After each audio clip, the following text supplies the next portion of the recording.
আমার নবী বিশ্বনবী রাহমাতুল লিল আলামিন আব্দুল্লাহ ইবনে মাসউদ রাদিয়াল্লাহু আনহু কে বলতেছেন, আল্লাহ পাকের সঙ্গে কোনো কিছুকে শরীক করবে, অথচ সে রব তোমাকে সৃষ্টি করেছেন যারা এমন কাজ করে, এই গুনাহ আল্লাহ পাক কখনো ক্ষমা করে না। এটা হলো শিরিক গুনাহ। রবের সঙ্গে, মহান আল্লাহ তাআলার সঙ্গে কাউকে যারা কোনো কিছু শরীক করে, এই গুনাহ আল্লাহ পাক কখনো মাফ করবে না। এই গুনাহ কখনো আল্লাহ তাআলা কি করবে না? মাফ করবে না। এই জন্য পয়গম্বর সাল্লাল্লাহু আলাইহি ওয়াসাল্লাম সাহাবীদের মাঝে এক শিরিকের ব্যাপারে একটা ঘটনা নিয়ে আসছেন, যে শিরিক গুনাহ কত বড় অপরাধ। দুনিয়ার কোন মানুষ যদি একবার শিরিক করে, একটা শিরিক করে, ওই শিরিক গুনাহ তার জীবনের সমস্ত নেক আমলগুলো বরবাদ করে দিবে এবং চিরস্থায়ী জাহান্নামে যাবে। শিরিকের মতো জঘন্যতম গুনাহ আল্লাহ তাআলা কখনো মাফ করবে না। রাসূল কারীম সাল্লাল্লাহু আলাইহি ওয়াসাল্লাম বলেন, সাহাবীদের মাঝে বলতেছেন, রাস্তার মাঝে কয়েকজন মূর্তি পূজারী একটা মূর্তি নিয়ে গিয়ে বসাইছেন।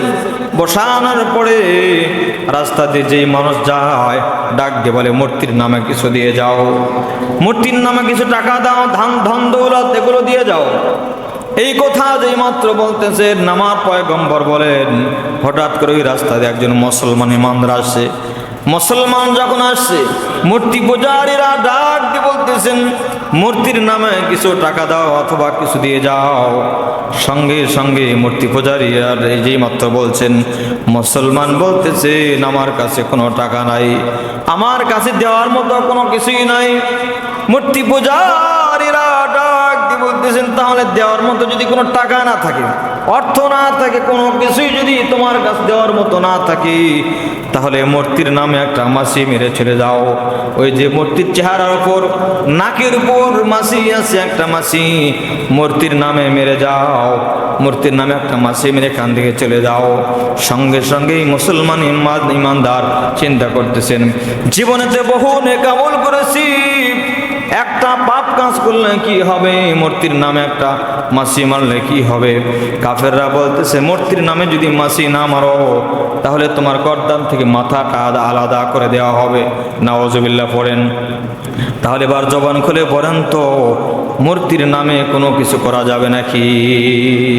করা যাবে না। একমাত্র ইমানদার মুসলমান যারা, তারা নামাজ পড়বে, রোজা রাখবে, হজ করবে, ভালো মন্দ যা কিছু কাজ করবে, নেক আমল করবে, কার নামে? আওয়াজ করে বলেন তো, আল্লাহর জন্য করবে।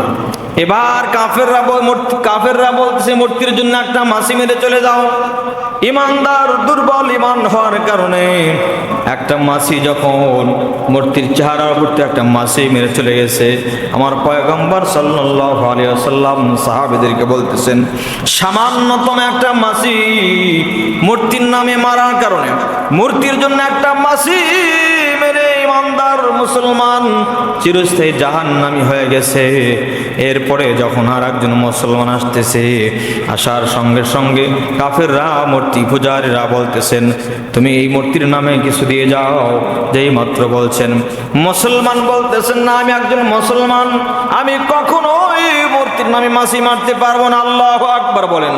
কারণ আমি একজন মুসলমান, আমি ইমানদার হয়ে কখনো মূর্তির নামে মাছি মারতে পারবো না। এই কথা যেই মাত্র বলছে, কাফেররা বলছেন, তাহলে মাছি যদি না মারো, তাহলে তোমাকে চিরদিন এই মুহূর্তে তোমাকে হত্যা করা হবে। ইমানদার বলতেছেন, জীবন যাবে যাক, জীবন দিব, রক্ত দিব, সব কিছু শেষ করে দিব, কিন্তু আল্লাহকে বাদ দিয়ে কারো নামে মাছি মারতে পারবো না। আল্লাহু আকবার বলেন। যেই মাত্র বলছেন, আল্লাহকে বাদ দিয়ে আমি আর কারো নামে কোনো কিছু করতে পারবো না, মূর্তির নামে মাছি মারতে পারবো না, সঙ্গে সঙ্গে কাফেররা জাগায় তাকে জবাই করে পৃথিবী থেকে বিদায় করে দিয়েছে। আমার পয়গম্বর সাহাবীদেরকে বলছেন, সাহাবীরা শোনো, আগের যে লোকটা একটা মাছি মেরে চিরস্থায়ী জাহান্নামী হয়ে গেছে মূর্তির নামে মাছি মারার কারণে, আর পরে যে ইমানদার মুসলমান গেছে, একটা মাছি মাসি মারে নাই, মূর্তির নামে একটা মাসি মারে নাই, পরিবর্তে তার জীবন দিয়েছে। জীবন দিয়ে আল্লাহর বান্দা সরাসরি জান্নাতুল ফেরদাউসের মেহমান হয়ে গেছে। আল্লাহু আকবার বলেন, আল্লাহু আকবার। এজন্য পয়গম্বর সাল্লাল্লাহু আলাইহি ওয়াসাল্লাম বলেন, সবচেয়ে জঘন্যতম গুনাহ হলো আন তাজআলা লিল্লাহি নিদ্দান, আল্লাহ তাআলার সঙ্গে কাউকে কোনো কিছুই শরীক করা। এটা জঘন্যতম গুনাহ। দুনিয়ার কোনো মানুষ সারা জীবন যদি নেক কাজ করে, ভালো কাজ করে, কিন্তু একটা মাত্র শিরক গুনাহ করছে, কয়টা বলেন তো? একটা শিরক গুনাহ করছে, যে রবের সঙ্গে অন্য কাউকে শরীক করেছে। এই একটা শিরকের গুনাহ করার কারণে আল্লাহ পাক তাকে চিরস্থায়ী জাহান্নামে নিক্ষেপ করে। নাউজুবিল্লাহ, পরে নাউজুবিল্লাহ। বিপদ আসুক, যেটাই হোক, আমরা কখনোই শিরকের ধারে কাছেও যাব না ইনশাআল্লাহ। মুসলমান ভাইরা রে আমার, এবার আব্দুল্লাহ ইবনে মাসউদ রাদিয়াল্লাহু তাআলা আনহু ডাক দিয়ে বলেন, ওগো পয়গম্বর, কুলতু ইন্না যালিকা আযীম, সত্যি তো আমার আল্লাহ আমাকে সৃষ্টি করেছেন, সে রবের সঙ্গে কাউকে শরীক করা যায় না। কুলতু ইন্না যালিকা আযীমুন, আপনি যে বললেন শিরক গুনাহ আসলে সবচেয়ে বড় গুনাহ, সত্যি গো পয়গম্বর, সত্যি শিরক গুনাহ বড় গুনাহ। কুলতু সুম্মা আইয়ু, এরপরে কোন গুনাহ আল্লাহ পাকের কাছে সবচেয়ে বড় জঘন্যতম গুনাহ? আমার নবী ডাক দিয়ে বলেন, ক্বালা ওয়া আনতা কুতুলা ওয়ালাদাকা তাখাফু আইয়াতআমা আমাকা।